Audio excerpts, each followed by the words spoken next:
사실 흔히 공부는 머리로 하는 거라고 말씀들을 많이 하시잖아요. 이 코하고 뇌가 어떤 연결이 돼 있는지, 어떤 영향을 서로 주는지 궁금합니다. 예, 코는 실제로 머리에 굉장히 많은 영향을 주고 있습니다. 특히 코의 기능을 보면은 주로 호흡 기능이나 온도 조절 기능, 후각 기능 이런 것들이 있는데요.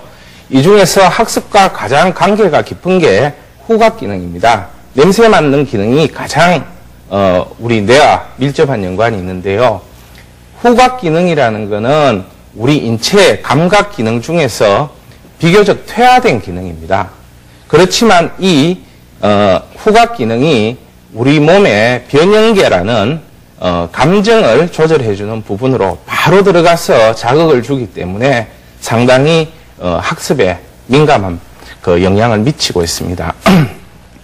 미국에서 조사한 걸 보게 되면은 후각 기능이 저하된 사람들이 알츠하이머 증후군, 즉 치매라고 많이 알려져 있죠. 이 치매 전 단계에 인지 기능 장애에 노출될 위험이 50% 정도 높았고요.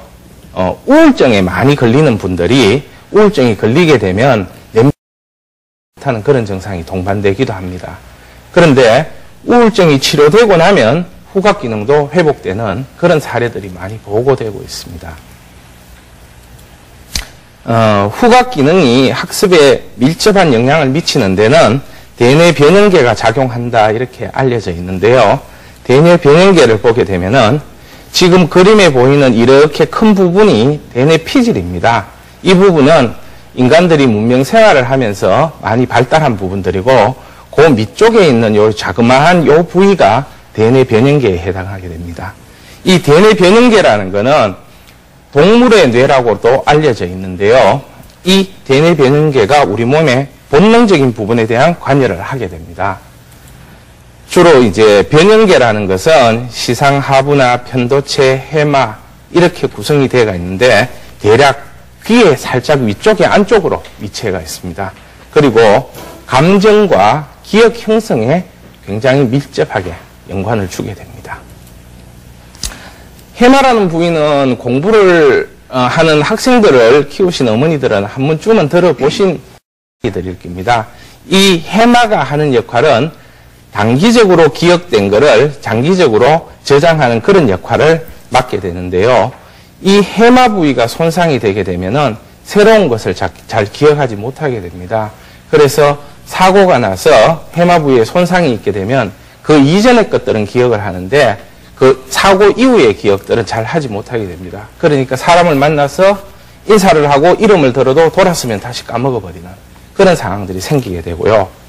또 기억과 굉장히 밀접한 관계를 가진 부분이 편도체라는 부분입니다. 이 편도체라는 부분은 감정에 관여를 많이 합니다. 그래서 우리가 공포나 두려움을 느낄 때 이 부분이 많이 작용을 하는데요. 그러다 보니까 우리가 옛날에 아주 위험한 그런 사고가 생겼을 때 그 사고를 아주 깊이 기억하고 있다가 비슷한 상황이 생기면은 그렇게 되지 않으려고 예방하기 위한 그런 조치들이 일어나는 부위가 편도체입니다. 실제 이 편도체를 손상시킨 쥐는 고양이를 봐도 전혀 두려워하지 않는 그런 반응들을 보인다고 알려져 있습니다. 자, 이렇게 해마는 주로 기억을 저장하고 또 그 기억을 상기시키는 그런 역할을 하게 되고요. 전체적으로 대뇌 변형계라는 것은 우리 몸의 정서라든가 감정을 조절하기 때문에 행동의 의욕이라든가 학습이라든가 이런 데 관계되게 됩니다. 그렇기 때문에 대뇌 변형계의 기능이 활성화되면 될수록 해마의 기능도 올라가고 해마의 기능이 올라가게 되면은 기억력이 좋아져서 학습 능률도 올라갈 수밖에 없겠죠. 자, 또 공부를 잘하기 위해서는 브레인 네트워크를 잘 형성해야 된다고 하는데 우리가 적절하게 자극을 많이 받을수록 뇌는 더 활성화될 수 있습니다. 그런데 우리가 주로 받아들이는 정보들은 시각이 한 80%, 청각이 15%, 나머지 기타가 5% 정도가 되게 됩니다. 그런데 우리 뇌는 초당 한 4천억 개 정도의 정보를 받아들인다고 알려져 있습니다. 그렇지만 실제 우리가 인지를 해서 감지하는 것은 한 2,000개 정도의 정보밖에는 안 된다고 하니까 그 많은 정보들 중에 중요한 것만 선별해서 기억하는 그런 어떤 작업들을 거치게 됩니다. 그럴 때 작용하는 것들이 변형계라든가 네트워크가 관여를 하게 됩니다. 코질환이 있으면 학습장애가 생기는 이유 자체는 사춘기에 코질환이 있게 되면은 일단 냄새를 잘 맡지 못하게 됩니다. 그래서 후각 기능이 둔해지게 되고요. 그렇게 되면은 대뇌 변형계로 가는 자극이 떨어지게 됩니다. 후각이 발달하면 하고 냄새를 많이 맡을수록 대뇌 변형계로 가는 정보들이 많아지고 대뇌 변형계로 가는 정보가 많아지면 많아질수록 신경은 성숙되게 됩니다. 활발하게 활동하게 됩니다.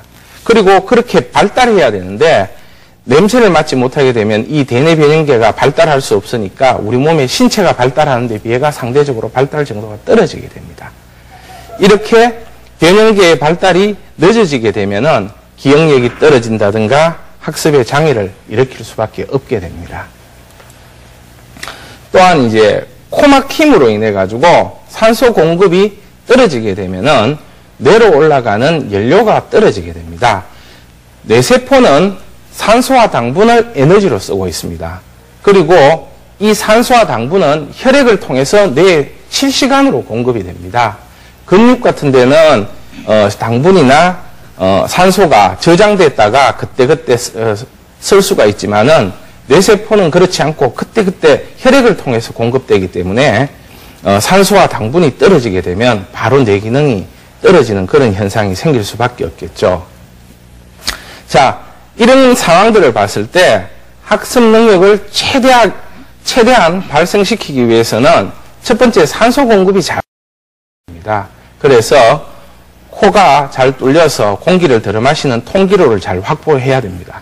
그리고 당분이 원활하게 공급되어야 되는데 이런 것들은 이제 식사라든가 적절한 영양을 통해서 공급을 하게 됩니다.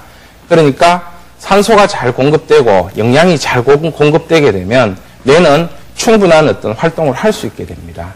자, 거기에다가 변형계를 자극해주는 활성화 작업이 있어야 되겠죠. 뭐 시각이나 청각이나 감정이나 움직임이나 이런 걸 통해서 대뇌 변형계가 활성화되면은 학습 능력을 최대한 끌어올릴 수 있는 그런 환경이 조성되게 됩니다.